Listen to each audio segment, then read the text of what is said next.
একটা ভালো কথা জানাই আপনাদের, সেটা হচ্ছে আজ থেকে 20 বছর আগে, 20 বছর কেন 10 বছর আগেও মানসিক রোগ মানেই পাগল ছিল। আমরা যারা প্রফেশনালস, সাইকিয়াট্রিস্ট যারা, আমাদের বলা হতো পাগলের ডাক্তার। বিশ্বাস করুন আমাদের ভালো লাগতো না, কিন্তু ভালোবাসার জায়গা থেকে আমরা এই লাইনটা চুজ করেছিলাম। কিন্তু আজকে যে জায়গায় আমরা দাঁড়িয়ে আছি, এখানে একটা কথা খুব গৌরবের সঙ্গে বলতে পারি, সেটা হচ্ছে এই স্টিগমাটা কিন্তু এখন অনেক কম। এখন কিন্তু আমরা মানসিক রোগী বলি, এখন আমরা মানসিক রোগের ডাক্তার বলি, সাইকিয়াট্রিস্ট বলি। আমরা পাগল শব্দটা কিন্তু এখন আর ব্যবহার করি না। এইটা দিয়ে আমি শুরু করলাম কেন জানেন?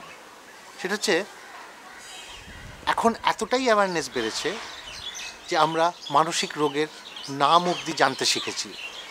এখন অনেক পেশেন্ট আমাদের কাছে আসেন যারা এসে বলেন, ডাক্তারবাবু আমি হয়তো একটু ডিপ্রেশনে ভুগছি, বা আমার একটু অ্যালজাইমার্স হয়েছে। হ্যাঁ, অ্যালজাইমার্স বলতে মনে পড়ে গেল, ভুলে যাওয়াটাই কিন্তু অ্যালজাইমার্স নয়। আজকের এপিসোড আপনারা যখন দেখবেন, আমার কথাটা খেয়াল করে দেখবেন। এমন অনেক সময় হয় বা এমন অনেক সময় আসে যখন মানুষ ভুলে যায়, কিন্তু সেটা অ্যালজাইমার্সের জন্য নয়। আজকের এপিসোড সিউডো ডিমেনশিয়া।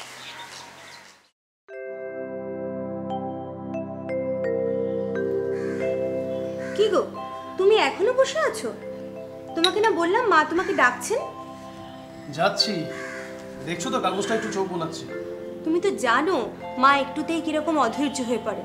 ডাকলেই সঙ্গে সঙ্গে না গেলে এক্ষুনি চেঁচামেচি শুরু করে দেবেন, আর তার রেশ থাকবে সারাটা দিন। যাও না। তোমার আর কি, তুমি তো দিব্যি খেয়ে দিয়ে অফিস বেরিয়ে যাবে, আর আমাকে ওই মানুষটাকে একা সামলাতে হবে। আসলে কি জানো পরমা, মানুষের বয়স হলে বলে এরকমই হয়। এ হলো এক ধরনের ফিরে যাওয়া। ফিরে যাওয়া? হ্যাঁ গো, ফিরেই যাওয়া। জীবন যে বিন্দু থেকে শুরু হয়েছিল সেই বিন্দুতে ফিরে যাওয়া। ধরো না কেন, একটা শিশু যতটা অধৈর্য হয় ততটা কি আমরা হতে পারি? বা হলে পরেও কি সেটা প্রকাশ করতে পারি? কিন্তু একটা শিশুর কিন্তু সব প্রকাশ অপ্রকাশ নিয়ে কোনো মাথা ব্যথা হয় না। মা, ঠাম্মাকে কিছুতেই ওষুধ খাওয়ানো গেল না। উফ, তোদের দিয়ে যদি একটা কোনো কাজ হয়।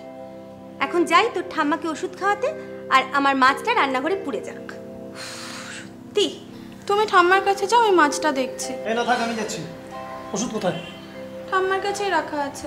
ও সত্যি বাবা, আর পারা যায় না এদের নিয়ে।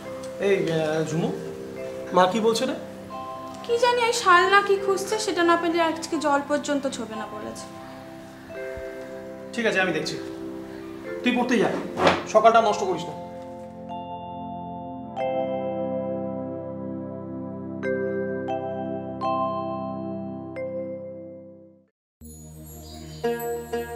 মা, ও মা, মা ঝুমু বলছিল তুমি নাকি কি একটা খুঁজে পাচ্ছ না? দেখ না বাবা, বৌমাকে পই পই করে বললাম ওইটা দিয়ে বাসন কিনো না, সেই ওইটা দিয়েই বাসন কিনলো। ওইটা কি মা? আমি ঠিক বুঝতে পারছি না। না না, তাছাড়া তুমি বারণ করা সত্ত্বেও যদি ও ওইটা দিয়ে বাসন কিনে থাকে, তাহলে সত্যি খুব ভুল করেছে। ভুল বলিস না মনু, তুই এইভাবে বউকে আশকারা দিবি না। এটা ভুল নয়, এটা অন্যায়। হ্যাঁ ঠিকই তো, খুবই অন্যায় করেছে। ঠিক আছে মা, তুমি ওষুধটা খেয়ে নাও, আমি পরমাকে জিজ্ঞেস করছি। না, ওইটা না পাওয়া পর্যন্ত ওষুধ কেন, আমি জল পর্যন্ত খাবো না। আচ্ছা ওইটা কি মা? কোনটা বাবা? ওই যে যেটা তুমি খুঁজছো। কি খুঁজি বলতো? ও হ্যাঁ হ্যাঁ হ্যাঁ, মনে পড়েছে। ওই তো ঝুমু বলছিল কি শাল না চাদর কি যেন একটা। শাল না চাদর? ও হ্যাঁ হ্যাঁ, মনে পড়েছে। তোর বাবার ওই পশমিনা শালটা, সে যে খুব সুন্দর কাজ করা, তো আলমারিতেই তো রেখেছিলাম। কোথায় গেল বলতো? ওটা কার দেয়া জানিস? আমার দাদুর। নাচ জামাইকে দেবে বলে খোদ কাশ্মীর থেকে আনিয়েছিল।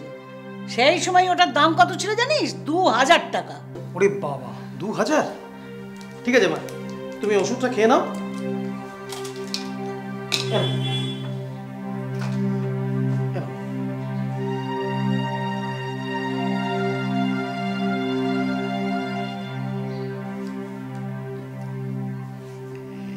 জানিস তো, হুম। শোন না, তুই বস না, বস না, হ্যাঁ, শান্ত করে বস না। বসে না। বলো। সেই যতন কাকা ছিল, হুম। হ্যাঁ, সেই যতন কাকার না তোর বাবার ওই শালটার উপর খুব লোভ ছিল। তাই নাকি? হ্যাঁ, তোর বাবাকে বারবার বলতো, তুমি আমার ওই শালটা দিয়ে দাও, আমি তোমায় 5000 টাকা দিচ্ছি। আচ্ছা। আমি বলতাম, খবরদার ওইটি করো না, আমার দাদুর দেয়া শাল। হুম। আমার বড্ড ভয় করে রে। কি ভয় মা? হ্যাঁ, কবে তোর ওই যতন কাকা আসবে, হয়তো আমি তখন থাকবো না, আর বৌমার মাথায় হাত টাত বুলিয়ে যদি। সে ভয় আর নেই মা। যতন কাকা আজ প্রায় 10-12 বছর হলো মারা গেছে, তিনি আর তোমাদের শাল নিতে আসবেন না। তাই যাক বাবা, আপদ গেছে। ও বেঁচে থাকলে নিঘাত ওই শালটা নিয়ে ছাড়। আচ্ছা, তাহলে শালটা গেল কোথায় বলতো? আমার যতদূর মনে পড়ছে মা, তুমি তোমার ছোট মেয়ে সুমির বরকে ওটা দিয়ে দিয়েছিলে না? হ্যাঁ রে, ঠিক বলেছিস তো, হুম। মনে পড়েছে। দেখেছো, আমার কিন্তু খেয়াল আছে। দেখ, ওইরকম হিরের টুকরো ছেলেকে ওইরকম জিনিস দেওয়া যায় বল? তাই তো, 100 বার। তোমার ওই সুমির বর যখন আমেরিকাতে গিয়ে সাহেব সুবোদের পাশে বসে স্যুট টাই পরে গায়ে ওই শালটা জড়িয়ে বসে অফিসের কাজ করবে, ও তখন যা ওকে ভালো মানাবে না মা? বল, ওই জন্যই তো দিয়েছিলাম। বেশ করেছো, বেশ করেছো মা। ঠিক আছে মা, তাহলে এবার আমি তৈরি হই। তৈরি হবি কেন বাবা? তুই কোথাও যাবি নাকি? বারে, অফিস যাবো না? এ বাবা, তোর আবার অফিস কিসের রে? তুই এখনো রিটায়ার হসনি? হ্যাঁ, এই তো এই 15-16 বছর পরে রিটায়ার করবো। হ্যাঁ, বলিস কি রে, এখনো 15-16 বছর? কিচ্ছু ভেবো না, তুমি একদম চিন্তা করো না মা। দেখো, দেখতে দেখতে এই 15-16টা বছর না একদম হু হু করে কেটে যাবে। তাই যেন হয় আমি বাবা। আসি। হ্যাঁ। তাই যেন হয়। হ্যাঁ, হায় ও বাবা, 15-16 বছর। হ্যাঁ, 16 বছর কি মুখের কথা? ও বাবা,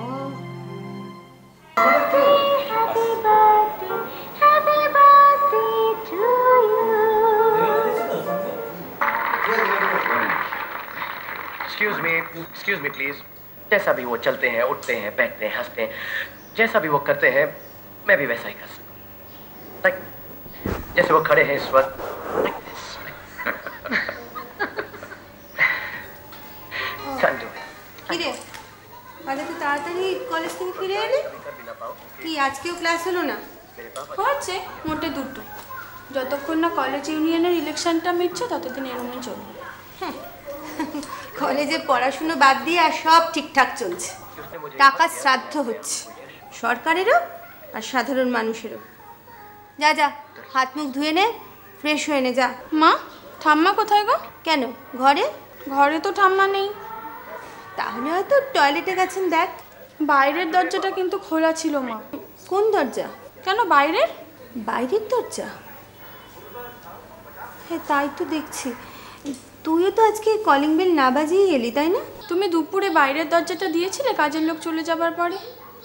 হ্যাঁ, দিয়েছি, আমার স্পষ্ট মনে আছে। তখন একটা বাসনউলি এসছিল, সে আমাকে বলল একটা কাপড়ে একটা অ্যালুমিনিয়ামের গামলা দেবে। আমি বললাম লাগবে না, এই বলে দরজা বন্ধ করে এখানে এসে টিভি চালিয়ে বসলাম। তাহলে বাইরের দরজাটাকে খুললো বলো তো? তাই তো, আমিও তো সেটাই ভাবছি। ঠাম্মা নয় তো? কি জানি, ঠাম্মা তো ঘরে নেই বললি। দেখ না মা, ছাত্রাতগুলো একটু দেখ কোথায় গেল। উফ, মানুষটাকে নিয়ে আমি যে কি করি না। तरफ से किस को? Thank you.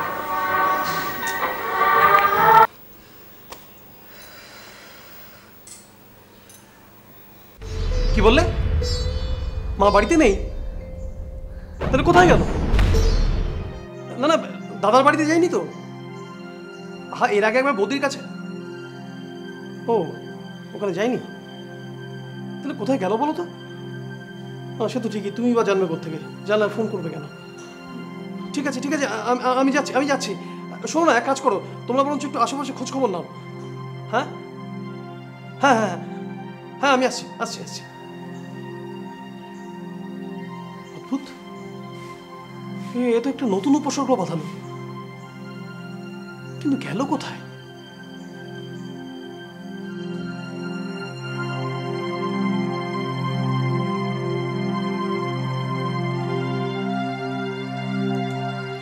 এই তোমাদের এক টিভি দেখা নেশা হয়েছে। এই বস্তা পচা পারিবারিক কেচ্ছাগুলো দেখেছে কি আনন্দ পাওয়া সেটা আমার মাথায় আসে না। একটা মানুষ বাড়ি থেকে বেরিয়ে গেল, সেদিকে তোমাদের হুঁশ পর্যন্ত নেই। আচ্ছা আচ্ছা, তোমার আজকে যদি তোমার মা বা তোমার বাবা হতো, পারতে পারতে এভাবে নেগলেক্ট করতে? পারতে না, কিছুতেই পারতে না। আর এখন দেখছি টিভির চালায় মানুষ শেষ মুহূর্তে মুখের জলটুকু পর্যন্ত পাবে না। আমি কি তোমার মাকে চলে যেতে বলেছি নাকি? সবসময় তুমি আমার মা তোমার মা বলে কোটা দাও। আমি আজ অব্দি তোমার মাকে কোনোদিনও অযত্ন করিনি। কেঁদো না, কেঁদো না বড় মা, প্লিজ। দেখো মাকে খুঁজে পাওয়া যাচ্ছে না, আমার মন ভালো নেই। কেঁদো না বড় মা। আর দেখো তুমি যেটা বললে, সে যত্ন অযত্নের কথা আসছে কোথা থেকে? কোথা থেকে আসছে বলো? তুমি আনছো তাই আসছে। আচ্ছা ঠিক আছে, তোমাকে যদি আমি দু চার কথা খারাপ কিছু বলে থাকি, তার জন্য সরি। সরি, ওকে?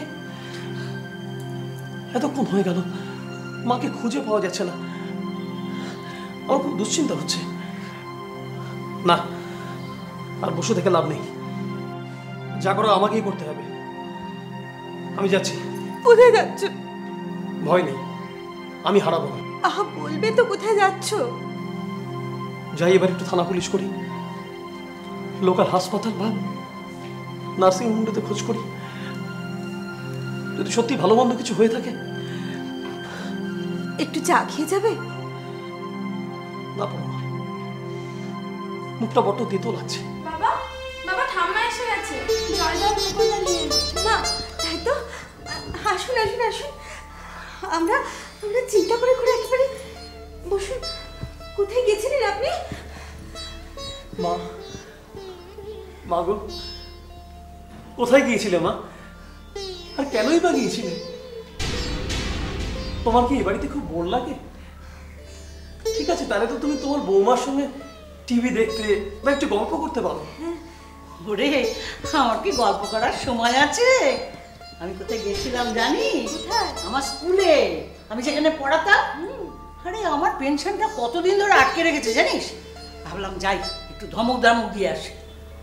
ও মা, স্কুল কোথায় গো? গিয়ে দেখি একটা বড় নদী। নদী? মনে হয় গঙ্গাই হবে জানিস। কুল কুল কুল করে বয়ে যাচ্ছে, ভারী ভালো লাগলো জানিস। হ্যাঁ, তাই ওই জলের পাশে এতক্ষণ বসেছিলাম। তোমার শ্বশুরমশাই আমার বিয়ের পর ওখানে নিয়ে যেতেন। আচ্ছা, নদী তো বুঝলাম, কিন্তু আমার স্কুল, সেটা কোথায় গেল রে? ও বাবা মনু, তুই আমার একদিন নিয়ে যাবি? কোথায় মা? ওই আমার স্কুলে। কেন, তুমি একা যেতে পারবে না? কি জানি, হয়তো পারবো, হয়তো পারবো না। পারবো কিনা জানি না রে। আসুন আমরা ট্রিটমেন্ট পার্সনে আসি। বলুন তো ট্রিটমেন্ট কী হবে? ভুলে যাচ্ছি আমি, এবং সেটাও সিউডো ডিমেনশিয়ার জন্যে। তার মানে ডিমেনশিয়াটা প্রপার নয়, ইট ইজ সিউডো, এবং এক্ষেত্রে আমরা অনেক সময় সেকেন্ডারি ডিমেনশিয়া বলে থাকি। তার মানে প্রাইমারি কোনো একটা কারণ হবে। কারণটা কি? বেশিরভাগ ক্ষেত্রে দেখা যায় অনেক সময় ডিপ্রেশনে বা অ্যাংজাইটিতে এই ধরনের ডিমেনশিক ফিচার্স আসে, এবং সেটাকে আমরা ডিমেনশিয়া বলে থাকি। এর প্রাইমারি কারণটা যদি ডিপ্রেশন হয়, বা অনেক সময় অর্গানিক কোনো কারণেও হয়, থাইরয়েড প্রবলেমে হয়, কিডনি ফাংশনিংয়ে হয়, লিভার প্রবলেমে হয়। তো এই প্রবলেমগুলো যদি আমরা প্রাইমারিলি চিকিৎসা করে নিতে পারি, তাহলে সিউডো ডিমেনশিয়াটা অনেক সময় কেটে যায়। তাতেও যদি না হয়, সেক্ষেত্রে আমরা সবসময় বলি একজন সাইকিয়াট্রিস্টের সঙ্গে কনসাল্ট করতে। তার কারণ আমরা এক্ষেত্রে যেটা করে থাকি সেটা হচ্ছে যে আমরা আগে দেখে নিই প্রাইমারি কারণটা কি। যদি অর্গানিক হয় সেক্ষেত্রে অর্গানিকের ট্রিটমেন্ট হয়, যদি সাইকোলজিক্যাল হয় সেক্ষেত্রে আমরা ওষুধ দিয়ে থাকি। অনেক সময় কাউন্সিলিংও ভালো কাজ।